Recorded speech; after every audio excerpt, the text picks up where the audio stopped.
Hello everyone, welcome back to our channel Billion Education where we aim to reach and teach billion population. So guys, स्वागत है आपका हमारे channel पे. So guys, last time lecture में किसी लोग को दिक्कत हुआ था कि ये इनफाइनाइट वाला पॉइंट समझने को, कि बोल रहे थे सर, ग्रुप में कमेंट किया था कि इनफाइनाइट वाला, वहीं पे मैं पूछ रहा था कल आप लोग कोई दिक्कत तो बताइएगा. चलिए मैं वापस इसे रिपीट कर देता हूँ, एक सेकेंड गाइस सिर्फ.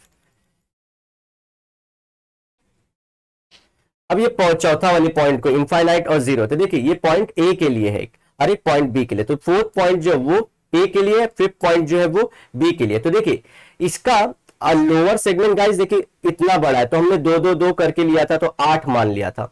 ऊपर कुछ नहीं है इसको, तो दैट्स अ जीरो. लेकिन हमारा इलास्टिसिटी का फॉर्मूला क्या होता है इलास्टिसिटी ऑफ डिमांड के लिए? वो होता है lower segment upon upper segment. तो लोअर सेगमेंट है हमारा 8, अपर सेगमेंट 0, तो दैट्स इनफाइनाइट. तो यहां से ये इनफाइनाइट इशू आया. ठीक है, ये देखिए यहां पे परफेक्टली इलास्टिक. अब यहां पे देखिए जीरो आता है, perfectly in elastic, that's a zero. क्यों? क्योंकि यहां पे देखिए अब बी पॉइंट के लिए अपर सेगमेंट आई 8 हो चुका है, लोअर सेगमेंट की वैल्यू जीरो है, तो zero upon 8 equals to zero. इसलिए फिफ्थ वाले पॉइंट बी के लिए हमारा जीरो रहने वाला है. तो वही चीज थी यहां पे. अब गाइस हम लोग करते हैं फैक्टर्स ऑफ, एक second, factors influencing elasticity of the demand. ये वीडियो मुझे फिर से बनानी पड़ रही है क्योंकि जो लाइव लेक्चर था उसमें गाइस दिक्कत हो गई थी, कि कुछ पॉइंट समझ में नहीं आ रहे थे, तो मैं इसे वापस से बना रहा हूं सो दैट कि आप लोग इस बार अच्छे से समझ जाओ. अब देखिए यहां पे पहला nature of commodity. By nature we can classify commodity as necessaries and comfort and luxury goods. Demand for necessary like food, grain, medicine is relatively inelastic, and for comfort and luxury goods like car, perfume, furniture, demand is relatively elastic. कहने का क्या मतलब था कि देखिए यहां पे अगर कोई सामान है फूड ग्रेन, तो वो कुछ भी कर प्राइस में चेंजेस ऊपर नीचे कर लो, लोग खरीदेंगे ही, क्योंकि वो नेसेसरी, उसके बिना जिंदा नहीं रहेंगे. लेकिन वही कार्स के रेट अगर समझिए कि 10 लाख की कार थी, उसकी प्राइस 6 लाख कर देंगी, या अगर उसकी 1 करोड़ कर देंगे, 1 करोड़ खरीदने तो लोग कम हो जाएंगे, और 6 लाख कर दे तो खरीदने में ज्यादा हो जाएंगे. सो प्राइस के चेंज को लेके ऊपर या नीचे जाए प्राइस, डिमांड में ऊपर या नीचे होता है, दैट्स इलास्टिक. और अगर ना हो तो दैट्स एन इनइलास्टिक. तो यहाँ पे देखिए जो बहुत जरूरी गुड्स है उसके लिए इनइलास्टिक रहती है.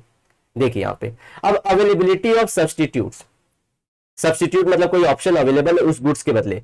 Demand for a commodity will be more elastic if its close substitutes are available in the market. तो उसका प्राइस से समझिए कोई इलास्टिक सब्सटीट्यूट है, जैसे कि कॉफी का टी है, कॉफी के भाव अगर बढ़ जाए तो इसका डिमांड घट जाएगा, सिंपल, क्योंकि इसका सब्सटीट्यूट टी अवेलेबल है, उसमें चेंजेस ना हो तो.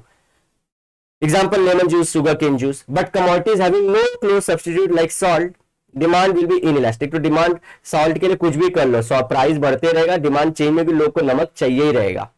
तो इस तरह से हम लोग को इलास्टिक इनइलास्टिक में क्या करना है गाइस, प्राइस में चेंजेस लेकर क्या उसके डिमांड में भी चेंजेस होते हैं, हमको ये पता करना है सिर्फ.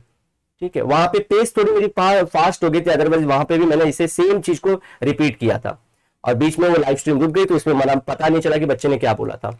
अब नंबर ऑफ यूजेस मतलब single use goods have less elastic demand, multi use goods have more elastic demand. For example coal and electricity. तो देखिए जिसके एक चीज के बहुत ज्यादा यूज अवेलेबल है, तो मतलब क्या, उसको ज्यादा लेके डिमांड उसका अफेक्ट गिरेगा. कि अगर प्राइस का देखिए यहाँ पे सिंगल यूज गुड है तो उसका कुछ भी कर लो, यहां पे इलास्टिसिटी उसकी लेस रहेगी. लो मतलब क्या, चेंज नहीं होगा, कुछ ज्यादा फर्क नहीं पड़ेगा, सिंगल यूज था. लेकिन जो मल्टी यूज वाला है जैसे मोबाइल फोन, इसके बढ़ने और घटने से बहुत इंपैक्ट होगा. जैसे प्राइस घटेगी डिमांड बढ़ जाएगा, क्योंकि उसका यूज बहुत ज्यादा है. समझ रहे हो आप लोग? तो ये चीज है. अब habits make demand for certain goods relatively inelastic. For example addicted goods, drugs. तो जो लोग समझिए कि गुटखा खा रहे थे, 10 का 15 भी हों दो, 30 भी हों दो, प्राइस चेंज मिलेगा कुछ नहीं हुआ, हैबिचुएटेड लोग हैं, वो चीज कंज्यूम ही करते रहेंगे, कितना ही प्राइस रहने दो.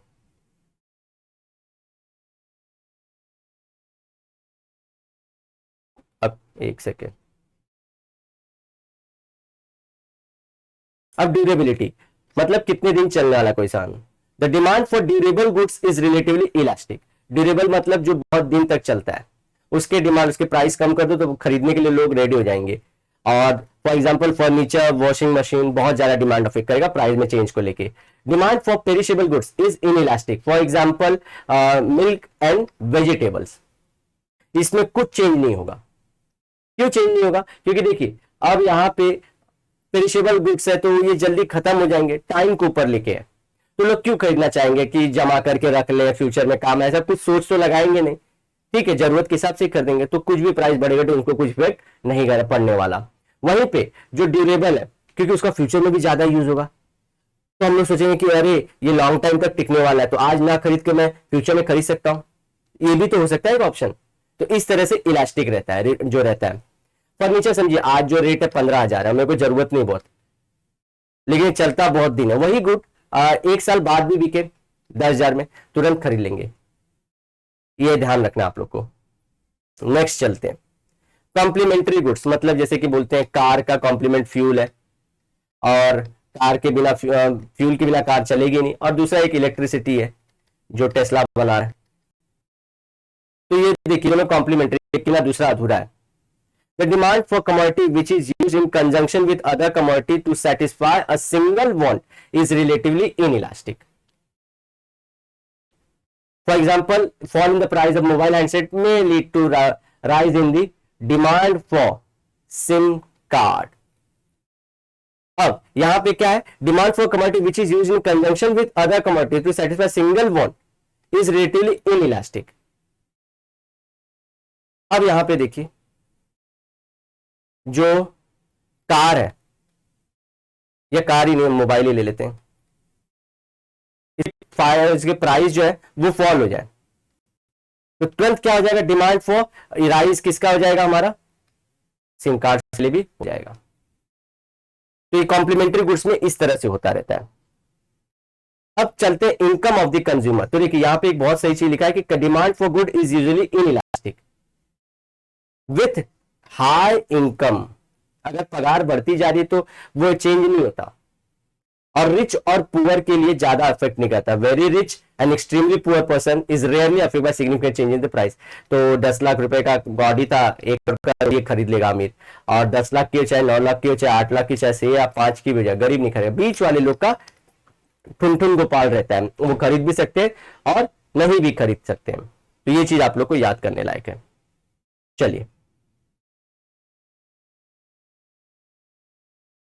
अच्छा, एक कॉम्प्लीमेंट्री से देखिए यहां पे इस तरह से हमारा कॉम्प्लीमेंट्री गुड्स वाला कि अगर देखिए कॉम्प्लीमेंट्री मोबाइल का प्राइस घट चुका है तो इसको खरीदने के लिए डिमांड बढ़ जाएगा। डिमांड बढ़ेगा तो मोबाइल बिना सिम कार्ड के चलता है क्या? नहीं, तो सिम कार्ड का भी अपने आप बढ़ ही जाएगा। इस तरह से बोलना है इनका कि कमोडिटी या इनइलास्टिक रहता है, चेंज नहीं होगा बहुत। अगर ये हुआ है मतलब प्राइस को लेके, अगर प्राइस देखिए यहाँ पे, फिर दूसरा रखिए, ये दोनों साथ में, ये दोनों को लेके बोल रहे हैं कि दोनों के चेंज में नहीं है। अगर एक में चेंज आए तो दूसरे में भी आएगा, ये ऐसा बोलने का। जैसे मोबाइल बढ़ गया तो अपने आप सिम कार्ड भी बढ़ेगा ना, और मोबाइल का डिमांड घट गया, सिम कार्ड का डिमांड घट जाएगा। कंजंक्शन या कॉम्प्लीमेंट्री गुड के लिए ऐसा होता है, चेंज नहीं होता, एक से दूसरे का चेंज नहीं होता, एक से दूसरे का चेंज नहीं होता। अगर ये बढ़ा है तो ये भी बढ़ा है, ये घटा है तो ये भी घटा है। इस तरह से इनइलास्टिक बोलने की कोशिश है। अदरवाइज मोबाइल के रेट घटे तो मोबाइल तो बढ़ ही जाएगा, मोबाइल तो बढ़ी है क्योंकि मल्टी यूज वाला है। यहां पे हमने पढ़ा था ना नंबर ऑफ यूजेस को देके, मल्टी यूज वाला जो गुड्स रहता है उसका मोर इलास्टिक डिमांड रहता है, प्राइस कम होने बढ़ने पे वो उसका डिमांड भी चेंज होता है। अब चलते हैं guides, urgency of need. Urgency मतलब कितना अर्जेंटली चाहिए। Goods which are urgently needed will have relatively inelastic demand. मतलब बीपी की दवाइयां, या आप ले लीजिए कि डायबिटीज के पेशेंट को इंसुलिन की गोलियां, ये सब तो चाहिए ही रहेगा ना, कुछ भी कर लो तो ये इनइलास्टिक रहेगा, चेंज नहीं होगा। प्राइस बढ़ा दो तो भी ये खरीद लेंगे। लेकिन for example medicine, luxury goods which are urgent have relatively elastic demand. Elastic demand मतलब समझिए कि मेडिसिन बता रहा हूं, मल्टीविटामिन, अगर मल्टीविटामिन के प्राइस घटते हैं तुरंत लोग ज्यादा खरीदना शुरू करेंगे, फ्यूचर में यूज हो सकता है, ये इलास्टिक है। लेकिन नेसेसरी वाले में कुछ नहीं, प्राइस कम करो बचाए बढ़ाओ, वो खाएंगे ही। अब time period, elasticity of demand is always related to period of time. देखिए, it varies with length of a period, generally speaking longer the duration of period greater will be elasticity of demand. Elasticity कैसे, देखिए समझिए कि time ज्यादा है तो इसमें क्या हो सकता है, लोगों की इनकम बढ़ सकती है, पगार बढ़ सकती है या घट सकती है, जो भी है चेंजेस ज्यादा पॉसिबल है, इसलिए डिमांड में भी चेंज पाओगे, इसलिए इसे डिमांड में चेंज तो इलास्टिसिटी बोल दिए।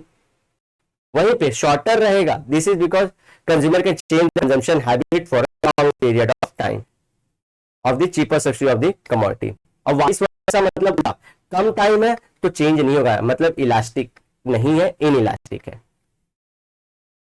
तो उसी से रिलेटेड ये टेबल है हमारा, ये देखिएगा, ये टेबल इंपॉर्टेंट है, यहाँ पे जो हमने ऊपर किया वही सब सारी चीजों को यहाँ पे करके रखा गया है।